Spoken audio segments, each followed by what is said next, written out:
In the past years I did some videos that had a bit of a theme. The one of today is about my country, a bit history, and a bit about what we are good at. But first I want to make a statement. I know the Netherlands also have dark history pages like most other countries. I know there were serious atrocities in the former Dutch colonies. I know that the Netherlands were involved in slave trade, like some other countries like Spain and Portugal. I am not naming the other countries as an excuse like, they also did it, like it was monkey see monkey do. However, that actually is what happened. Here in the Netherlands we do not hide history, it is an important thing, that has to teach us valuable lessons. But since no one of these centuries is alive anymore, I feel no guilt about it. The Dutch people of today never contributed to that history. Neither did the people from Spain and Portugal or whatever other country in the 21st century. I will not contribute to the current history guilt-tripping that is trendy now. To me it is a load of rubbish. No one of the 7 billion people on Earth has any guilt about what happened a few hundred years ago. We weren't alive then, and the people from then are not alive now. It is that simple.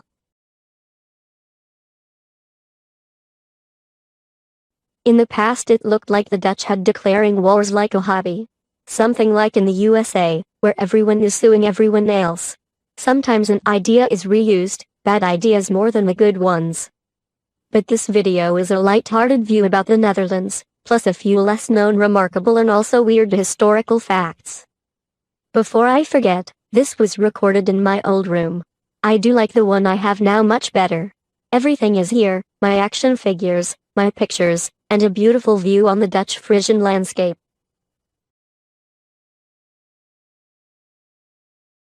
I am Ivy, and I am from the Netherlands. A Dutch anime girl. The world is becoming weird, right? Where it comes to my country, if you want to get something done, you call the Dutch. We are the best in water management, heavy transport, ship salvage, ocean cleanup, you name it, we got it. This is kind of our thing, and we have quite a name in that. This already started in history. The Dutch were also good in trading and colonizing. For this tiny spot on the globe, the Dutch had a lot of colonies. Yes, often that came with practices that would not be tolerated in current time. But times were different back then. In the 15th century, before it became the Netherlands, the provinces of the Low Countries were themselves a colony of Spain. Needless to say, we had a kind of a problem with that. The people did not like the heavy taxes and dealings imposed by the Catholic regents of the Spanish King Philip II. That he ordered Protestants to be burned alive as heretics, may also have played a part. Philip II, like a good inquisitional Catholic king, may have also not liked the Dutch introducing the first form of religious freedom in their territory. Yes, the Dutch were also good in being the first in certain things. Finally, the Dutch wanted to get rid of the Spanish rule, and wrote a Declaration of Independence. Sorry Americans, your history books may tell you that your declaration was the first and unique, but the Dutch were way ahead of you in that. Our declaration was called Placard van Verlating of 1581, or the Dutch Act of Abjuration of 1581. The American Declaration was inspired and plagiarized from the Dutch placard. But we don't mind, and I must say, ours was a bit of an ugly-looking paper, but it served its purpose. King Philip of Spain was not amused. And we started the 80 Years' Independence War. Well, that was great fun, lots of cheery swashbuckling, cannon firing, battles between the Dutch and Spanish armies. And the Dutch sinking the biggest fleet that Spain ever built, like it was an English tea party. Yes, the Dutch were already much better shipbuilders than most other countries. Later, even Russian Tsar, Peter the Great, came to our country, to learn how to build ships. But in the 16th century the Spanish thought, the bigger the better. Their galleons had their cannons way too high above the water and kept shooting over the lower and smaller built Dutch boats. With low-mounted cannons, poking lots of water holes in the Spanish galleons. That and a little help from a storm did the trick. The Dutch Independence War, okay, probably the Dutch were not really the first in that. The provinces of the Low Countries became the Republic of the Seven United Netherlands. Doesn't that sound familiar? Well, the Dutch were the first in doing so. Weird, right? And from that moment, the Dutch loved to declare war after war. which were fought mostly at sea. The next couple of 100 years, the Dutch broke all kinds of records. When more land surface was needed, we did not conquer another country, we just made new land. And we still do. We had Jan Adriaan's own Lakewater. As a hydraulic engineer, Lakewater was pivotal to land reclamation programs along the flooded coasts of the Netherlands. He designed the huge windmills pumping the water out of lakes.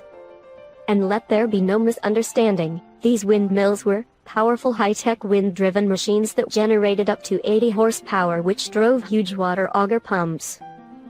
This record was surpassed by the steam engines of 300 years later. When translated, Jan Adriaan's own Lakewater becomes John Adriaan's son, empty water. Perhaps we were also the first in silly last names? Yes, the Dutch loved to fight wars, and became rather good at it. The immense Dutch trading fleet was heavily armed, and effectively it was a part of the Dutch Navy. And in that way the Dutch, arguably, had the largest navy in the world, and that turned out to be very practical in all the wars and sea battles in which the Dutch became involved. But now a kingdom, from halfway the 20th century, the Dutch decided there was another way of becoming a better country. Currently, the country of the Netherlands is ranking in many top 10s. To name a few, the best quality of life, overall freedom, best education, best healthcare, overall safety, social security, infrastructure, technical innovation, water management, and the list goes on. There is one Dutch record that cannot ever be broken. And that is for the longest, and also, least bloody war in human history. This was the 335-year war between the Dutch and the Scilly Islands. On March 30th, 1651, only a few years after the end of the 80 Years' War, Admiral of the Dutch fleet, Martin Harper Zoon Tromp, who lived from 1598 to 1653, declared war on the Isles of Scilly on behalf of the Republic of the Seven United Netherlands. The reason was repeated British naval attacks in the English Channel, which erected an obstacle for Dutch trade overseas. For your information, the Isles of Scilly are a small group of islands off the southwest coast of Great Britain. The archipelago consists of about 145 small islands, of which only 5 are inhabited, by a total of approximately 2,250 people. Later in 1653, the British Act of Navigation followed, which made it even more difficult for Dutch traders. During the 335 years that followed the Dutch declaration of war, not a single shot was fired at the Isles of Scilly. The initiative for the rather late peace treaty came in 1985 from British historian Roy Duncan. He himself lived on the Isles of Scilly and regularly heard rumors that they were still at wars with the Netherlands. Duncan then went to the Dutch embassy in London, which after an investigation was able to confirm that the claim was correct and not a silly story. Indeed, no peace treaty had ever been signed. So on April 17, 1986, the Dutch ambassador to London, Jan Louis Rainier Hy de Koper, signed a paper treaty with the government of the Isles of Scilly, hereby ending the 335-year-old paper war between England and the Netherlands. This makes the Scilly War the longest and only war in history with 0 fatalities.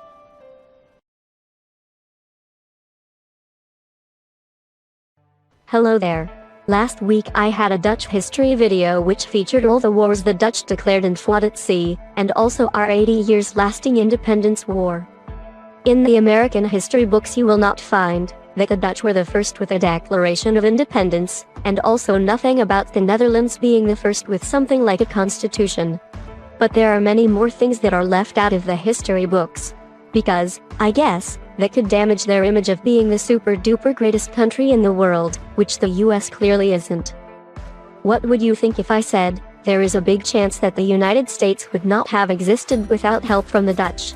That would be ridiculous, right?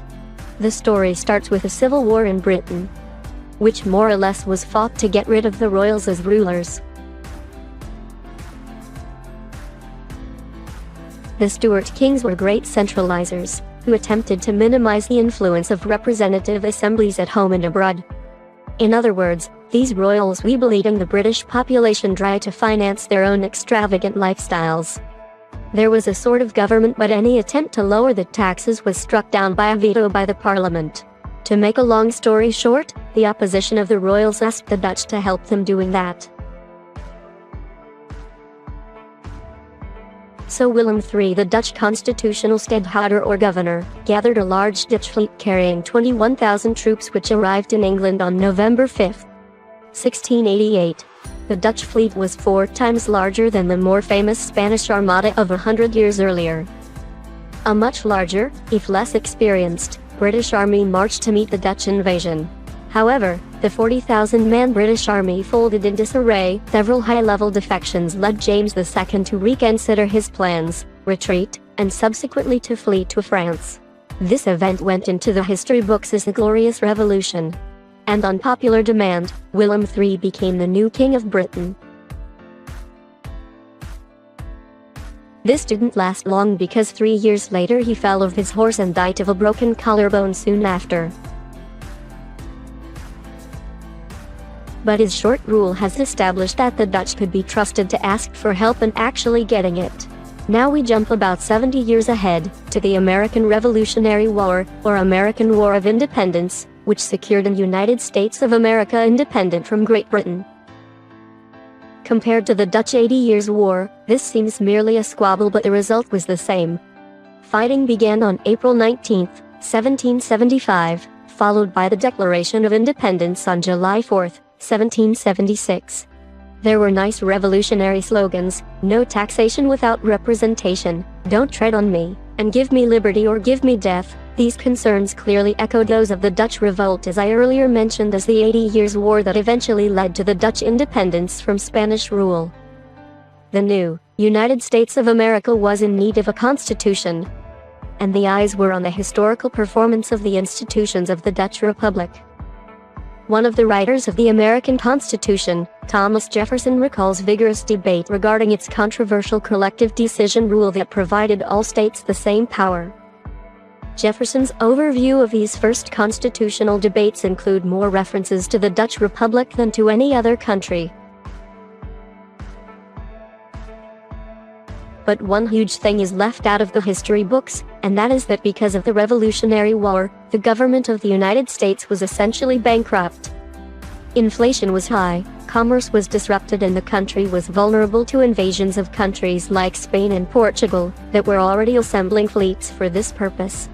One of the founding fathers, John Adams, was acquainted with the Dutch language and the country's history. So the plan was to send envoys to the Netherlands and France to get loans to more or less get the new country started. This is a subject by itself. But it came down to this. The Continental Congress sent Franklin, Lawrence, and Adams to raise money from Dutch financiers. Franklin failed in 1778, Lawrence was captured by the British en route to the Netherlands in 1780, and so the main responsibility for acquiring Dutch loans fell to John Adams, who negotiated Dutch recognition of the United States and arranged for loans needed to get the USA the start it needed. In return, the Dutch would gain trade concessions within the United States. Here's even a less-known story. To protect the Dutch investments and earn some money on the side, the heavily armed Dutch trading fleet got letters of marque to attack ships from non-favored countries like Spain and Portugal en route to the USA. This was taken loosely by the Dutch ships, and instead of trading, they just attacked every ship that vaguely looked like Spanish or Portuguese.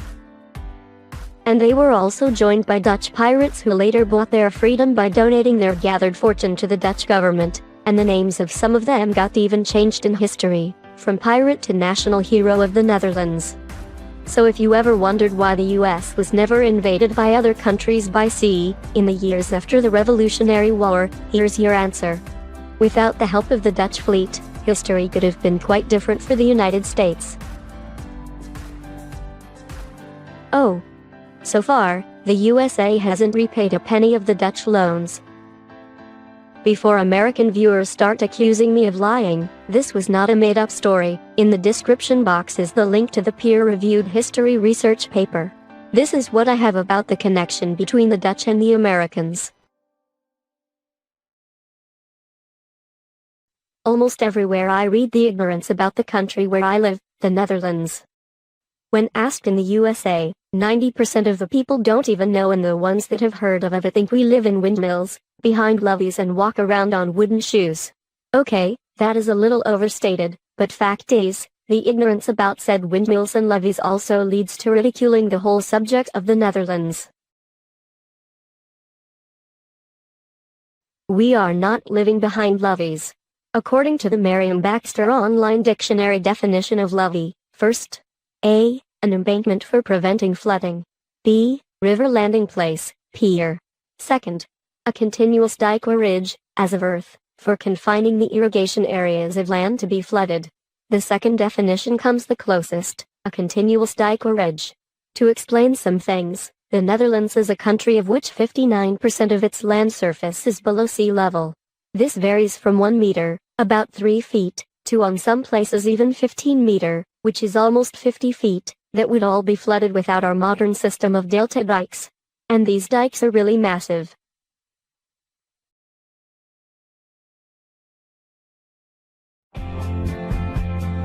To show you firsthand how massive these dikes actually are, we need to take a trip to the Frisian coast. Here we are on the A7 highway that runs from the German border in the north, down to Amsterdam.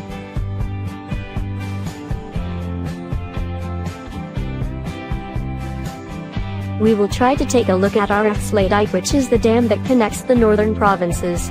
It was constructed between 1927 and 1932 and created the Great Lake in the north middle of the country. But it does not look good. There are rain clouds ahead.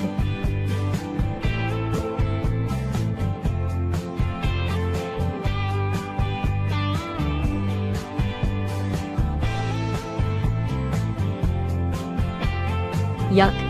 Here we have the typical Dutch weather. Let's turn around and go the other way. This rain limits the view, so there is no point to show the enclosement dike, and the locks of Cornwarders and at this moment. We can go there another time.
Perhaps we can stay dry long enough to film the dikes on the other side of Harlingen.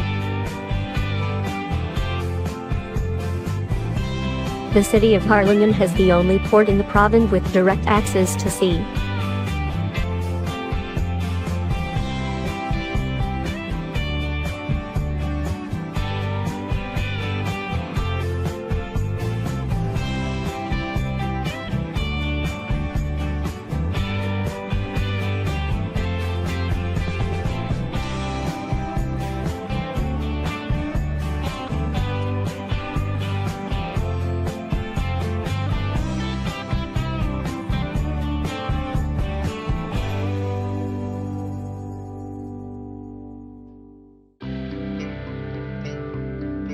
The weather ahead looks much better.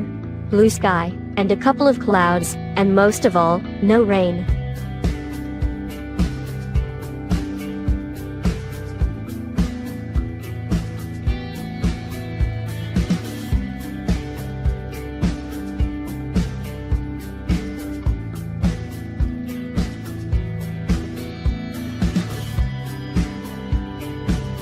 On November 1, 1570, Frisia was devastated by the All Saints flood, which flooded almost the entire region.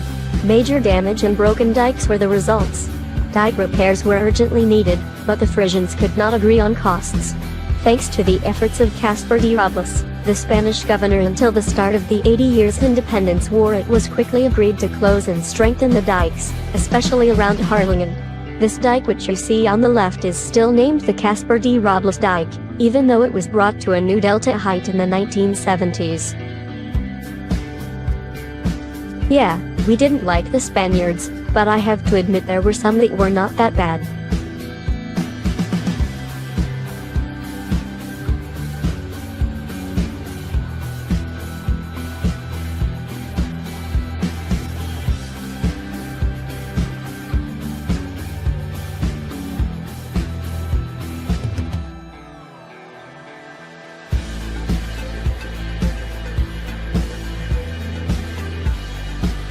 What you see here is part of the recent city renewal plan to streamline the traffic on the N31 motorway that splits the city in half. This used to be a single two-lane road that also ran on top of a dike. Now this dike has gone and the new double two-lane motorway goes under the street level. For the city it is still there, but kind of invisible to the view.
This is where we go off, in the direction of the industrial harbor of Harlingen. We are almost there.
This, in Dyke, tidal harbor was also created in the 1970s.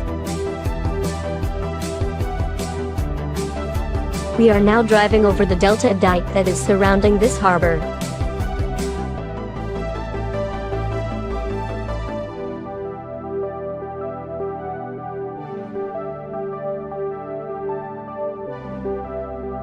And finally we are at our destination, time for the camera to drop from its holder. But fortunately, Ned's son also has a camera, so here we drive down to the base of the northwest, or the Rapta Dike, where this pumping station stood on top dominating the view for over 100 years.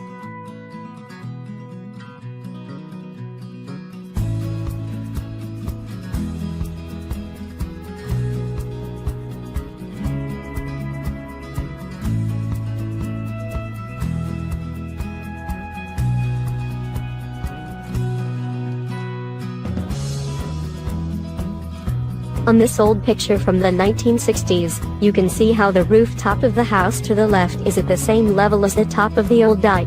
All this had to go when the dike was raised to the modern delta height.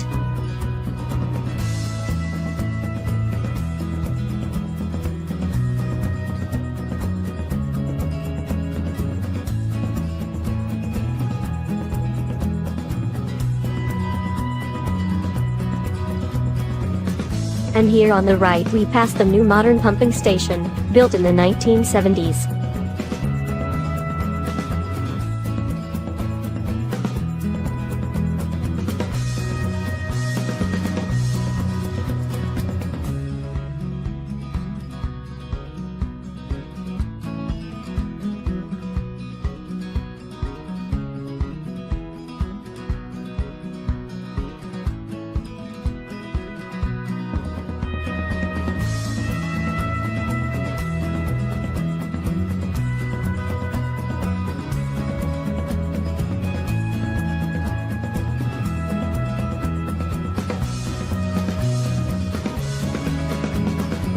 This looks like a good place to park, and look what's on the other side.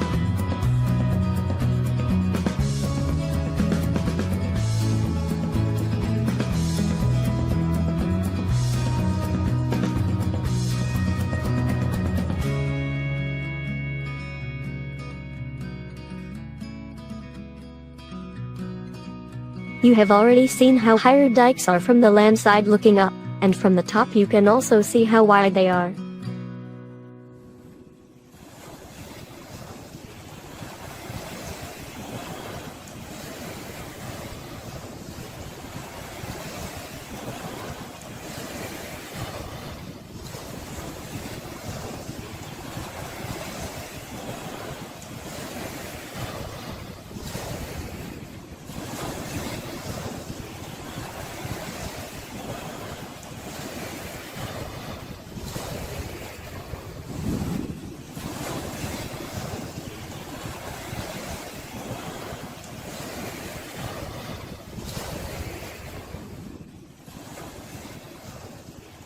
Look who we have here, the man Ned, himself.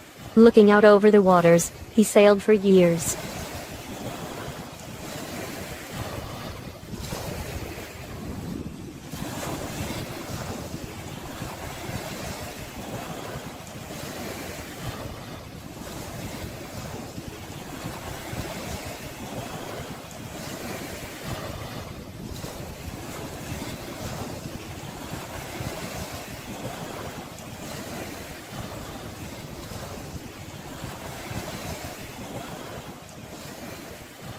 This is how delta dike works.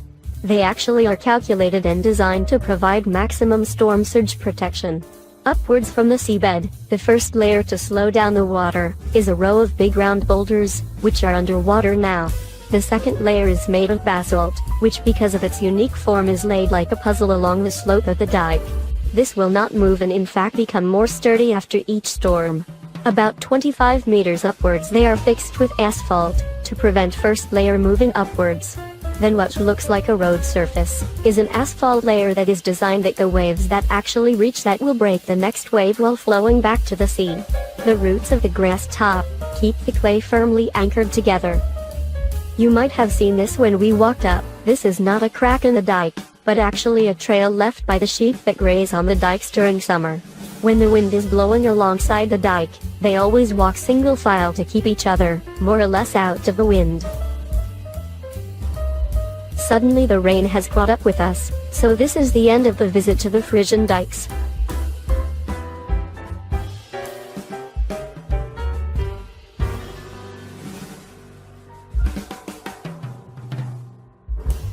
Now let's go to our Afsluit dike, which is the name of the enclosure dam and causeway that connects the two northern provinces of the Netherlands. The A7 highway, which runs over it, connects Amsterdam and the province of North Holland to the north of Germany and the northeast of our country. We could not show the Afsluit dike in our video because of the rain that, as you could see at the end, became quite nasty. The Dutch climate is one of beautiful summers, sometimes interrupted by some rainy days.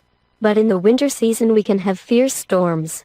Because we have a long coastline where the North Sea swell pushes up to the shoreline, this is the main reason we have our water defense system of delta dikes. But it has not always been this way.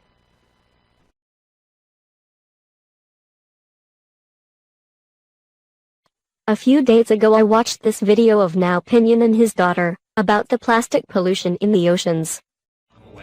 Just an ordinary day with the Now family. We're sitting down and listening to one of our favorite whale songs. For us it ranks somewhere between We're Looking for Whales and Whale's Tales. The song mentions one of the most majestic creatures in the sea, the sperm whale. Some of them can grow to over 20 meters in length. Their entire existence is now threatened by something that we have done collectively as humans. Plastic pollution. The Triggered Limey made a wonderful and terrifying video about plastic pollution. He truly deserves a little Miss Now fist bump. Let's watch the Triggered Limey. I really like his video because it really does seem like he cares about the oceans now. He basically said he didn't think about it before he looked into it, and now he's really concerned. One of the main reasons behind this, as well as the extinction of many other species, and the reason that so many species now are endangered, is ocean pollution. Today may be a bit of a depressing episode, but it needs to be done. So let's kick this off by looking at some of the most disturbing facts surrounding ocean pollution. 100 million marine animals die each year from plastic waste alone. 100,000 marine animals die from getting entangled in plastic. Or turtles. Fine. With 1 in 3 marine mammal species being found tangled in nets, and 12 to 14,000 tons of plastic being ingested just by North Pacific fish on a yearly basis, this has clearly gotten out of hand. In the past 10 years, we've made more plastic than in the past century, and by 2050 it is estimated that the entire population of fish species will be outnumbered by dumped plastic waste. This is a garbage patch in the middle of the ocean. I was already working on the following video, and now I will dedicate it to Little Miss Now. The Netherlands is not only the country behind massive sea dikes, windmills and tulips. This country also has Boyan Slat, and he designed a way to clean up the oceans of floating plastic garbage. Ocean Cleanup has been working on a method which uses the ocean's current to passively remove plastic from the waste patch. In September 2018, they launched its first system, a floating, U-shaped array that collects plastic in its fold like a big arm, in the Pacific Ocean. Ocean Cleanup realized shortly after the device's launch that it lost much of the plastic it had been collecting. As a result, the organization has been altering the design over the past year to adjust for the problem. The group later released a new version of the device, which is now successfully gathering plastic waste in the Pacific garbage patch. The team is also looking into how plastic flows through the ocean in order to figure out why some objects end up in the garbage patch while others end up on land or on the ocean floor.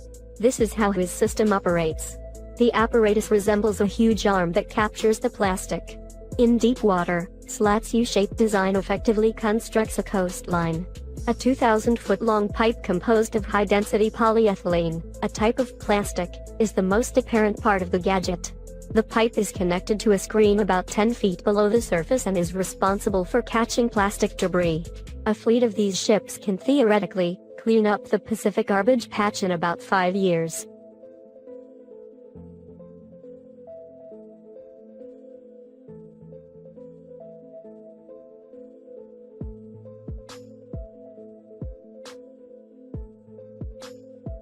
Boyan Slat was a teenage Dutch inventor who wants to clean up the Pacific Ocean of floating garbage. He's created a floating contraption that catches plastic debris in rivers before it reaches the ocean. Boyan Slat created a technique for capturing garbage in the ocean while he was only 18 years old.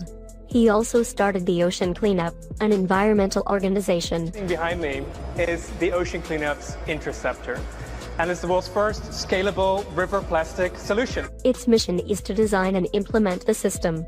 Slat, now in his 20s, presented the next phase in his campaign a while ago, a floating device dubbed the Interceptor. It clears plastic from rivers. The device is fueled entirely by solar energy. Indonesia, Malaysia, and Vietnam have already received 3 of the machines. A Malaysian government official, Ivychan Hashim, was present at the Interceptor's debut in his country. Hashim expressed his satisfaction with the machine to the Associated Press. He said, "It has been in the river for about a month and a half and it's doing a great job of gathering plastic bottles and trash." The Interceptor is built to withstand the rigors of river travel. Its nose is intended to deflect larger floating items, like as tree trunks, away from its path. The interceptors work by directing plastic garbage into a hole in the device's front. The garbage is subsequently transported inside the machine and dumped into containers. When the interceptor is full, it sends a text message to local operators who can come and empty it. So you can see, thank goodness, there's something being done about this.